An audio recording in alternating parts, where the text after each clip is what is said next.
Cumprimento os amados irmãos com a paz do Senhor. Que bênção a gente estar aqui mais uma vez, unidos e reunidos, para juntos estudarmos as lições bíblicas desse primeiro trimestre de 2025. Nós já estamos na lição de número 12 e depois vamos para a lição de número 13 e já estamos encerrando esse primeiro trimestre. Meus irmãos, o título dessa lição diz: A Igreja tem uma natureza organizacional. Tá bom?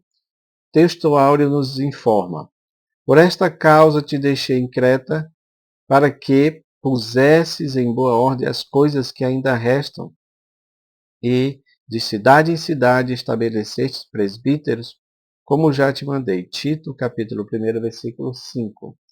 E a verdade prática nos diz: a igreja é um organismo vivo de natureza espiritual e, ao mesmo tempo, uma organização.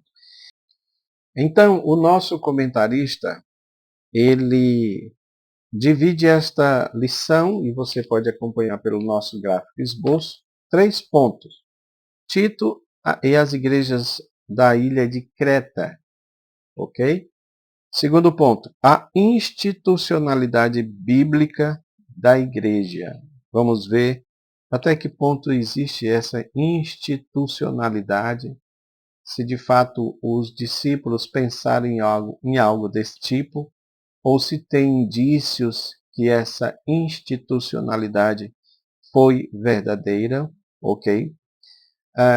E por fim, o terceiro ponto, a questão atual, porque está falando de organismo e de organização, e aqui você tem aqui mais claramente essa ideia da defesa do denominacionalismo, nesse terceiro ponto, porque ele vai falar aqui de Charles Fox Parham e também dos pioneiros Daniel Berg e Gunnar Wingre, quando eles entregaram o controle da igreja para os pastores nacionais, os pastores do Brasil, tá bom? Meus queridos, quando nós olhamos aqui para a palavra-chave, se sabe, toda lição tem uma palavra-chave, não é? A palavra-chave desta lição é organização. Organização também vem de organismo, tá? E quando você olha o significado da palavra organismo, ela se reflete em um conjunto de órgãos, tá? Que constitui um ser vivo. Isso é um organismo, ou seja, um ser vivo é constituído de vários órgãos, um conjunto de órgãos que trabalham de maneira harmonizante, tá? De maneira em que todos têm uma função, mas trabalham de maneira bem harmônica, ok? Isso a gente pode falar de um corpo biológico, um ser vivo, é dessa forma. Quando a gente vai biblicamente, para o conceito bíblico de organismo, especialmente no que se refere à igreja, então você tem que a igreja, ela é um corpo formado de vários membros, onde Cristo é o cabeça da igreja, ou seja, ele quem comanda a igreja, ele quem é o dono da igreja. Porque tudo que o nosso corpo faz, meus irmãos, ele passa pelo comando da igreja. O que eu estou falando, o que eu estou gesticulando, as coisas que estou percebendo, pelos sentidos, todos passam pela cabeça. Então, significa dizer que nós, como organismo, como organização, tá? Nós somos um corpo, mas esse corpo é comandado pela cabeça, tá? Assim como o nosso corpo natural é comandado pela cabeça. Ou seja, um corpo sem uma cabeça não sobrevive, não é? Não tem nenhuma autonomia, tá? Então, é importante nós entendermos este conceito. Queridos, aqui você tem, por exemplo, o primeiro ponto falando sobre Tito, né? E aí, o nosso comentarista fala sobre Tito, ele foi um companheiro de Paulo. Paulo escreve uma carta, inclusive, para ele, estando em Nicópolis, na costa oeste da Grécia, tá? e ele delibera para que Tito faça isso, que ele escolha homens, que ele consagre presbíteros para o trabalho, né, da igreja. Isso é muito importante. Então, ele manda que seja feito isso. E é interessante que quando a gente olha o texto de Tito, nós percebemos, inclusive, as qualificações. Paulo já tinha falado dessas qualificações em outros lugares, né? Mas aqui em Tito ele repete novamente isto. Vamos ver um pouquinho? Nós observamos aqui, inclusive, que Paulo ele diz claramente o que está também no nosso texto áureo, né? É o que está no versículo 5. Ele diz a causa pela qual ele deixou ele em Creta para que pusesse em ordem as coisas que estavam lá, ou seja, algumas coisas estavam fora de ordem, então ele tinha que corrigir essas coisas e em cidade e cidade estabelecesse presbítero como ele tinha mandado. É interessante que ele está falando de Creta. A gente precisa dar só um pequeno panorama dessa ilha. Essa ilha estava no sul do mar Egeu, tá? Ela tinha, em média, 250 quilômetros de comprimento, tá? E por mais ou menos 50, 35, em alguns momentos dá 35, outros dá 50 de largura, tá? Ela é uma ilha de bastante importância comercial, né? Inclusive, se diz que nessa ilha, naquela época, tinha cerca de 100 cidades. Então, era uma ilha com uma condição demográfica, né, de pessoas bastante grande. Tinha bastante pessoas, cidades, etc. E tal. A prova é que o próprio Paulo diz que em cidade, de cidade em cidade. Isso em Creta, se referindo a Creta. Então, de fato, ela era uma ilha com bastante expressão, tá? A ilha de Creta. Então, a gente pode dizer, meus irmãos, segundo o que consta na nossa lição, é que Creta ela era um lugar bem posicionado, apesar de ser uma ilha, né? Mas ela era bem posicionado. As duas maiores ilhas ali, né? Que é Creta e Chipre, tá bom? E Tito, ele está, Paulo deixa ele lá para fazer este trabalho. É importante lembrar que Tito ele é romano, até porque esse nome, Tito, é romano, né? Seria um nome bem comum. Você tem até um general, né? Que é o Tito, com esse nome, tá? E ele foi esse companheiro de Paulo e, como diz a nossa lição, pastor de Creta. Tá? Então, ele é colocado lá para colocar em ordem as coisas que estavam acontecendo, já que vocês sabem que igrejas, de maneira geral, elas podem ter sim problemas, elas podem ter dificuldades, e o pastor, cabe ao pastor resolver esses problemas. Né? Essa é a função também do pastor, tá bom? Então, aqui diz que em 67 a.C., Roma anexou essa ilha ao seu império, unindo ela a Cirene, no norte da África, nos termos da Líbia, como uma só província, tá? Mas tem uma coisa, meus irmãos, dessa cidade que diz que a situação espiritual dela era desanimadora, porque a igreja estava desorganizada. Tá? E esse descuido no comportamento daqueles crentes é denunciado no capítulo 2 aqui de Tito. Paulo fala claramente sobre isso. Tá? E parece que esse relaxamento era consequência de um desleixo natural, porque isto era característica também daqueles moradores daquela ilha, tá, meus irmãos? E aí eu queria que vocês entendessem uma coisa, tá? Para a gente compreender porque Paulo, às vezes, ele é até bem duro em relação a algumas coisas que ele fala aqui. A cultura, você sabe que a cultura é o que molda um povo, né? A cultura, ela é aquilo que a gente faz, aquilo que a gente fala, aquilo que a gente crê, as formas que nós agimos, as expressões artísticas, tudo isso é a cultura, tá?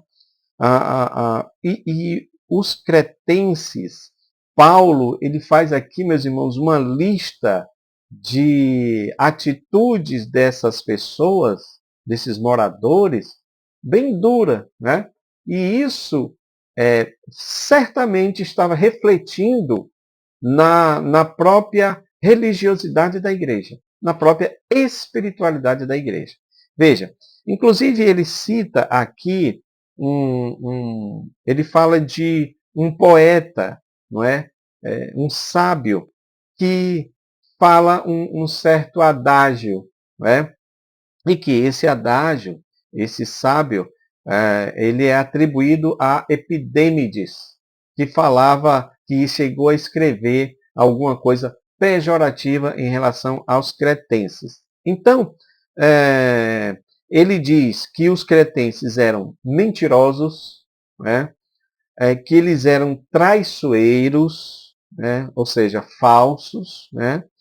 Que eles eram arrogantes, que eles também eram glutões, né, dado a comer, a beber, e daí vem também a outra característica negativa deles, que eles eram também preguiçosos. Além de tudo isso, deles serem mentirosos, traiçoeiros, arrogantes, glutões, eles eram preguiçosos e também eram maldosos. Tanto é que Paulo usa a expressão aqui, chama de bestas, bestas cruéis, né? Bestas. Então, para você ver como era a situação. É interessante que eu estava lendo alguns comentários e como Paulo tinha uma certa intimidade com esses irmãos de Creta. Porque se você parar para pensar, Paulo, ele está escrevendo esta carta para Tito, e assim como era comum naquela época, essas cartas, meus irmãos, elas eram lidas na igreja. Então, é interessante isso, porque Paulo se expressa dessa forma para as pessoas de Creta, nas quais estão os irmãos lá também da igreja, membros da igreja, que são cretenses e que estão ouvindo essas palavras, né? Que os cretenses são mentirosos, traiçoeiros, arrogantes, glutões, preguiçosos, são maldosos, né, meus irmãos? Então isso mostra que Paulo tinha essa certa intimidade para falar assim com eles, né, como um pastor que fala às suas ovelhas, mas também porque o povo sabia, tinha conhecimento, tá, de que a população daquela ilha era de fato tudo isso que Paulo estava dizendo, meus irmãos. Então, não tinha muito o que eles negarem ou mesmo ter algum tipo de indisposição com o apóstolo, já que o que ele estava falando era real, era verdadeiro. Agora, o que eles tinham que fazer era essa autoanálise para ver se, de repente, aquilo que Paulo estava falando a respeito dos cretenses também não estava refletindo neles. Me parece que é o caso, tá, meus irmãos? Me parece que é o caso de haver essa certa desorganização na igreja. Os irmãos terem uma ideia, tá, irmãos? Eles criaram um verbo, tinha muito isso, né? Quando eles queriam falar pejorativamente de um local, né? Eles costumavam usar verbos para isso. E geralmente esses verbos tinham o nome do lugar, né? Então, quando eles falavam de cretar, que vem de Creta, né? Quando eles falavam de cretar, eles estavam falando então de mentir, porque o povo era mentiroso. Ou seja, então eles associavam o nome da cidade a esse mau hábito, a essa digamos, obra da carne, porque é uma obra da carne também. Você pode dizer assim, mas olha, não está listada isso lá em Gálatas. Mas não se esquece que ele conclui as obras da carne dizendo coisas semelhantes a essa. Ou seja, tem mais, a lista é grande. Tem mais coisas aí. E certamente a Bíblia diz que quem mente é do diabo, porque o diabo é mentiroso. Né? Então, cretar já está falando de um, um tipo de comportamento que eles tinham de mentir. Olha, irmãos, essa introdução e essas informações que eu estou dando para vocês é muito importante para que a gente possa, tá, entender a razão pelo qual Paulo diz que é para ele, para Tito, ordenar ministros, tá? Ordenar ministros, para que ele pudesse organizar melhor a igreja do Senhor. Meus irmãos, eu gostaria de mostrar para vocês esse gráfico que nós já fizemos já há um tempo sobre a questão do presbítero, tá? E aí a gente já está entrando aqui no segundo ponto que fala da institucionalidade bíblica da igreja. É importante nós falarmos sobre isso. Antes disso, eu quero só dizer para vocês, citar para vocês uma frase que o nosso comentarista escreve aqui no segundo subponto, igreja como instituição, né, ele diz aqui o seguinte: quando se fala em institucionalizar, dar caráter institucional ou de tornar institucional, significa estabelecer uma organização, ou seja, organizar, porque a igreja ainda estava no seu nascedouro, ela estava ainda nascendo, né, e precisava dessa organização. Então ele diz uma coisa que é interessante: na igreja isso foi acontecendo com o tempo, desde os dias apostólicos, e a gente pode citar aqui, já que ele está falando de dias apostólicos, a gente está falando aqui, então, de a consagração, por exemplo, de diáconos, né? Consagração de diáconos que aconteceu lá em Atos, logo nos primeiros capítulos.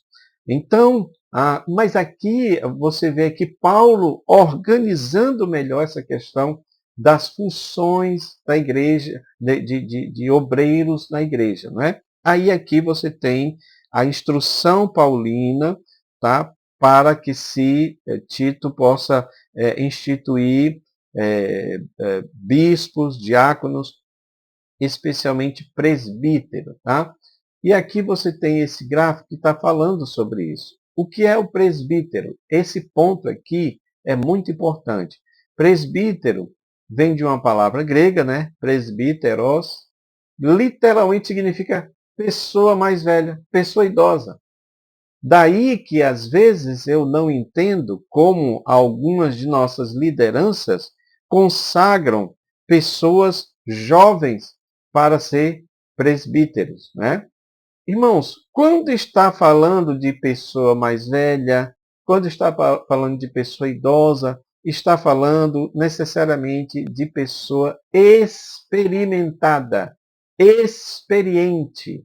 Então, muitas vezes não tem sentido consagrar uma pessoa jovem se esta não tem experiência, tá bom? Esse é um ponto que a gente poderia falar melhor sobre isso. Nos tempos antigos, idosos eram governantes, né? O termo se tornou um título dado a qualquer governante de qualquer idade. Esse uso no Novo Testamento, ofício de liderança em geral, os anciãos da nação judaica, está lá em Atos 4:8, os presbíteros da igreja cristã.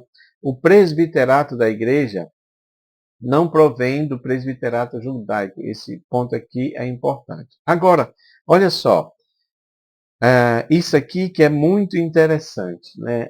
As qualificações do presbítero, do presbiterado, aqui e nesse gráfico eu estou juntando com os outros textos, tem Tito, tem 1 Timóteo, tá? Basicamente é o texto de Tito e de 1 Timóteo, tá? Que Paulo também fala a mesma coisa. Então nós juntamos aqui para ficar melhor. Que são as qualificações. As qualificações. Meus irmãos, Essas qualificações, elas não são colocadas à toa, elas são colocadas exatamente por causa da desorganização que acontecia lá na época e tinha que ficar claro que a pessoa que fosse consagrada tinha que ter uma vida ilibada. Por isso que você tem essas qualificações. Vida irrepreensível, quer dizer, bom comportamento, tinha que ter um bom comportamento, né? Não era para ser uma pessoa que tivesse algum tipo de dolo, algum tipo de engano, algum tipo de problema, né? Ela tinha que ser apegado à palavra, Tito 1:9, ou seja, ela tinha que ser fiel à doutrina, ela tinha que ser uma pessoa que estava constantemente lendo a palavra, buscando o entendimento da palavra. Ela tinha que ser uma pessoa cordata, ou seja, cordial, alguém pacífico, alguém paciente, alguém que trata bem os demais, né? Que às vezes, infelizmente, isso não é verdade, não acontece. Ele tinha que ser apto para ensinar. Ora, se ele era apegado à palavra, então ele tinha que ser apto para ensinar. Ele tinha que possuir conhecimento bíblico para ensinar as pessoas. Ele tinha que ser amigo do bem, não dado ao vinho, não avarento. Ou seja, ele não tinha que ser uma pessoa dada a escândalos, que infelizmente é algo que tem acontecido muito nos nossos dias e mesmo na nossa denominação. A gente precisa ser claro, né? Ele tinha que ter uma mente sóbria, sadia, ou seja, alguém que é dado à reflexão, à meditação, alguém que tem sabedoria para ensinar, né? Para aconselhar.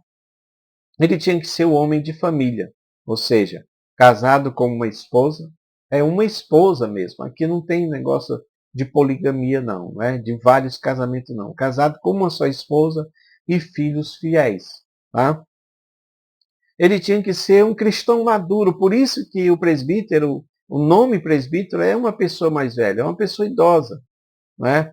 Ele não poderia ser um neófito, ele não poderia ser uma pessoa inexperiente. Não tem sentido, eu não entendo porque nossos pastores, às vezes, eu estou falando de maneira geral, não quero generalizar, por favor, entendam, mas tem muitos que seguem erradamente aquilo que Paulo falou, porque Paulo ele é claro, não imponhas precipitadamente a mão sobre alguém.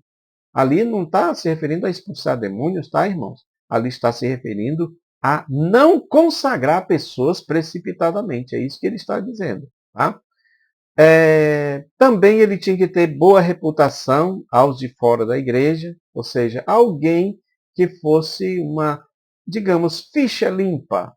Alguém que você olhasse se não teria nenhum tipo de reclamação para fazer daquela pessoa, tá bom?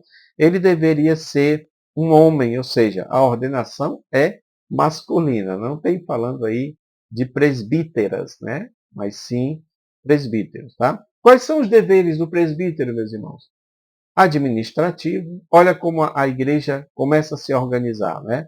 Ele vai presidir a igreja como um mordomo de Deus. Ele vai cuidar da igreja. E aqui eu quero acreditar que esse cuidar da igreja não está se referindo apenas à parte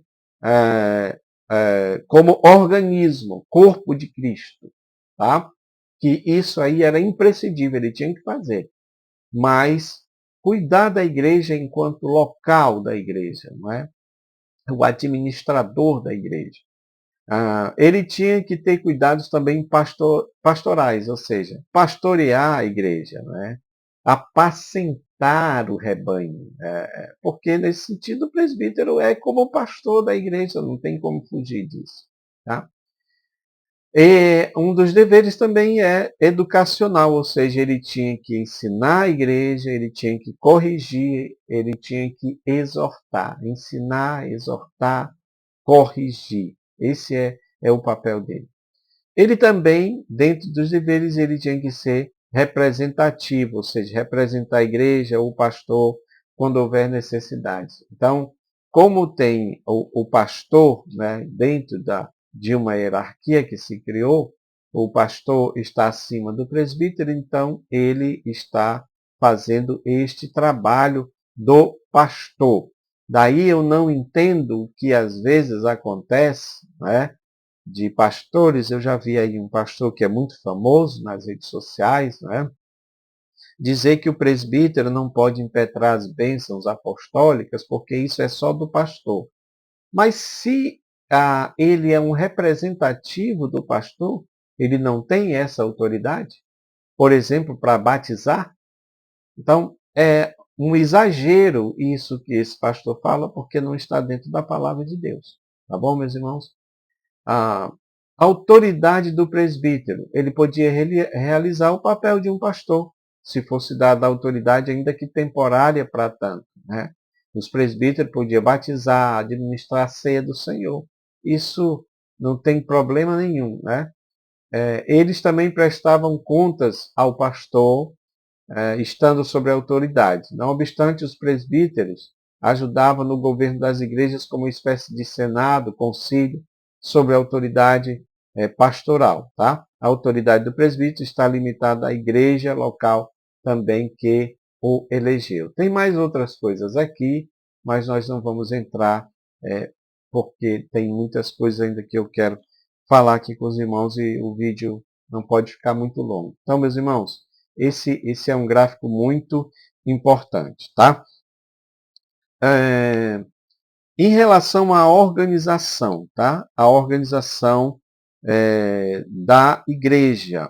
Tem algumas coisas aqui que o nosso pastor fala que é muito importante. Por exemplo, ele fala aqui que, em termos de organização mesmo, existia locais onde se realizavam os cultos, porque aí já não estamos falando mais de sinagogas, já que as sinagogas não queriam mais saber de Paulo e nem dos cristãos. Então, aí começou a se criar mesmo a igreja no sentido literal, né, de locais mesmo, em que os cristãos se reuniam. Então, tem um local, deveria existir, evidentemente, horário para isso, embora isso não fosse uma regra, porque você vê Paulo pregando ali naquele episódio em que Eutico cai da janela, ou seja, alguns estudiosos dizem que já era um horário bem avançado que ele estava pregando, né? Principalmente porque já era de noite, a questão das velas, tudo aquilo ali ocasionou para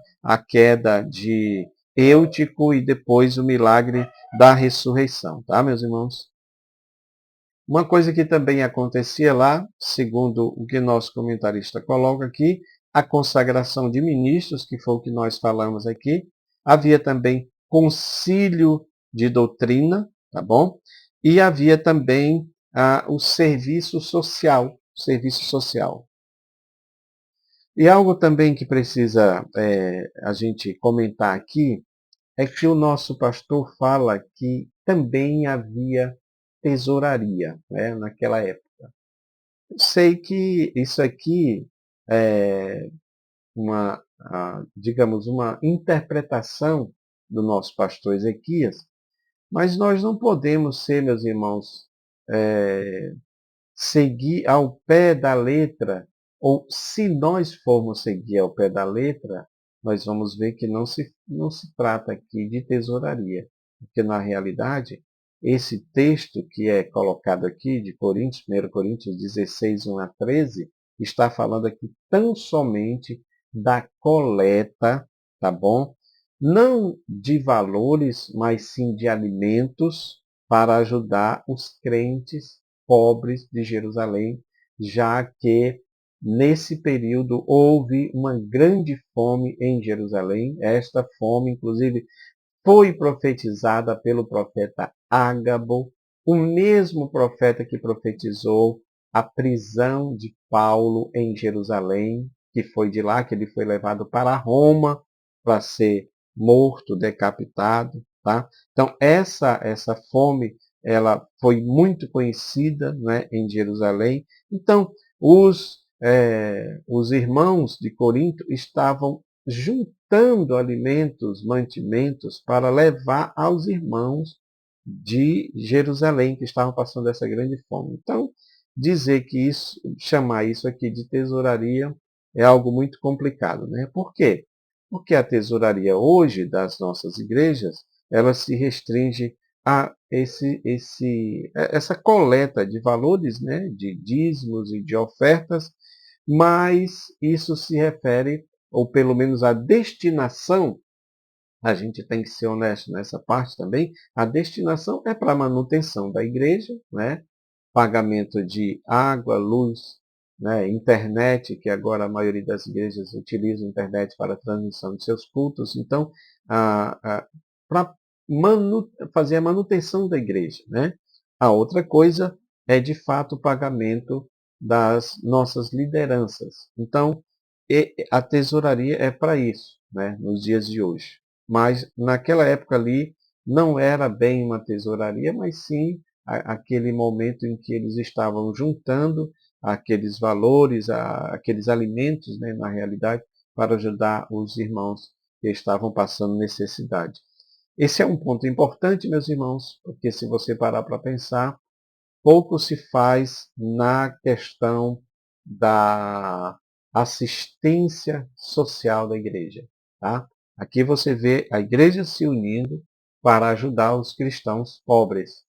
Mas hoje isso está algo que está assim faltando nas igrejas. Né? Não estou generalizando, porque a gente sabe de igrejas que ajudam bastante aos irmãos necessitados, mas isso não é uma realidade plena na igreja. Terceiro ponto aqui para a gente ir para o final: organização, organismo e organização. Tá? A ideia é de que a igreja deve se restringir a um local onde as pessoas se reúnem para adorar a Deus, estudar a palavra, pregar o evangelho, orar, celebrar as ordenanças eclesiásticas. Tem a ver com as ordenanças da igreja, e nós temos vídeos, gráficos que falam sobre isso, as ordenanças da igreja. Lembrando aos irmãos que essa ordenança da igreja se refere à missão da igreja, né? E você percebe aí, por exemplo, a missão da igreja, o que é? Evangelismo, batismo, também doutrina, discipulado, ou seja, é preciso fazer um discipulado através do ensino da doutrina da instituição. Né? A igreja também, uma das missões da igreja é a adoração, que é o serviço ao Senhor. A palavra adoração, inclusive, no inglês, né, o culto significa isso, service, né, serviço ao Senhor, porque se entende que culto é adoração. Tá? A igreja também precisa ter a sua ética cristã, cumprir a sua missão social, que é exatamente esse trabalho de ajuda aos carentes. A igreja precisa também ter aconselhamento, visitação, ela precisa ter comunhão e também avivamento. Esse gráfico é muito bom para a gente falar mais sobre ele. Meus irmãos, eu gostaria de mostrar aqui um outro gráfico, por exemplo, resumo sobre esse antidenominacionalismo de Charles Fox Parham, que está aqui na lição, especialmente no subponto 2, né, do ponto 3, subponto 2, a experiência pentecostal, que o nosso comentarista traz à tona aqui, esse antidenominacionalismo de Charles Fox Parham. Então tem aqui pelo menos 4 pontos que falam a respeito disso. O que é que ele pensava? Ele fazia críticas às denominações, era crítico das estruturas e tradições das igrejas denominacionais, que ele via como obstáculos à verdadeira experiência espiritual, porque achava que as denominações eram contrárias à unidade da igreja. Né? Por ter essa ideia que várias denominações demonstram, então, que as igrejas não estão unidas. Né? Então, ele fazia essas críticas. Também, segundo ponto aqui, fala dessa experiência espiritual, ou seja, a experiência do batismo do Espírito Santo, falar em línguas, eram mais importantes na leitura dele do que as doutrinas e tradições denominacionais. Então, ele dava bastante ênfase à questão da experiência espiritual. Terceiro ponto, havia esse movimento de unidade, porque ele sonhava com esse movimento de unidade, que transcendesse as divisões denominacionais, unindo os cristãos em torno da experiência. Ou seja, ele achava, ele sonhava que deveria haver uma unidade, né? E que o movimento pentecostal ajudaria nisso, né? Que é o quarto ponto aqui. A influência no pentecostalismo. Ele influenciou o desenvolvimento do movimento pentecostal, todos nós sabemos, e que muitas vezes se caracterizava por uma abordagem menos institucional e mais centrada na experiência pessoal com Deus. Ou seja, não havia, ou ele não se preocupava muito com a questão organizacional, mas sim com a experiência pessoal com Deus. E a gente sabe que isso pode ser um problema, já que Paulo chega na igreja de Corinto e vê o pessoal, os crentes de maneira geral, agindo daquela forma, e quando ele vai organizar tudo através da doutrina, que é as cartas que ele deixou, né, para que houvesse esse entendimento melhor. Tá? Meus irmãos, para nós encerrarmos, temos aqui também, falando um pouco sobre Daniel Berg e Gunnar Wingre, o nosso comentarista fala sobre isso, né, sobre esse tentar, né, de alguma forma, rever esse sentimento antidenominacionalista do Charles Fox Parham. É quando eles, então, fazem esse concílio da Assembleia de Deus, né, para poder entregar para os pastores brasileiros o controle da igreja. Tá? Eu fiz aqui uma lista, não sei se vai dar para a gente fazer um gráfico, mas a lista fala do seguinte: as razões pelos quais eles entregaram o controle da igreja, a Assembleia de Deus, para os pastores brasileiros. Primeiro, porque a igreja cresceu, né? É, a igreja cresceu bem rapidamente e os fundadores perceberam que era necessário que os líderes locais, porque já estavam também consagrando líderes locais, né, que conheciam melhor a cultura e a necessidade da população, assumisse então a liderança. Também para que houvesse certa autonomia e nacionalização, já que estamos falando aqui de líderes de um movimento que vem de fora, né? Não do Brasil, nasce no Brasil, mas ele vem de fora, pela liderança que vem de fora. Então, a entrega a pastores brasileiros foi uma forma de promover a autonomia, ou seja, a igreja ela precisa ser autóctona, né? Ela precisa saber lidar sozinha, né? A liderança tem que ter essa certa autonomia. E também a questão da sustentabilidade, porque ao passar a liderança para brasileiros, Berg e Wingre ajudaram também a garantir que a igreja pudesse se autossustentar a própria autonomia, né, que a gente falou. Também visão de longo prazo. Os fundadores tinham a visão de que a igreja deveria ser uma entidade nacional, uma organização nacional, com líderes que pudessem continuar o trabalho de evangelização e discipular de forma independente, que foi de fato o que aconteceu. Tá? E reconhecimento do chamado local, ou seja, eles reconheceram a capacidade dos pastores brasileiros para liderar a igreja, valorizando o ministério local e a formação de novos líderes. Essa transição foi um passo importante para que a igreja Assembleia de Deus se consolidasse e se tornasse uma das maiores denominações evangélicas. Tá bom, meus irmãos? Meus queridos, essa foi a nossa videoaula. Eu agradeço a vocês de estarem até aí agora nos ouvindo. Deus abençoe a vida de cada um dos irmãos, em nome de Jesus. Amém.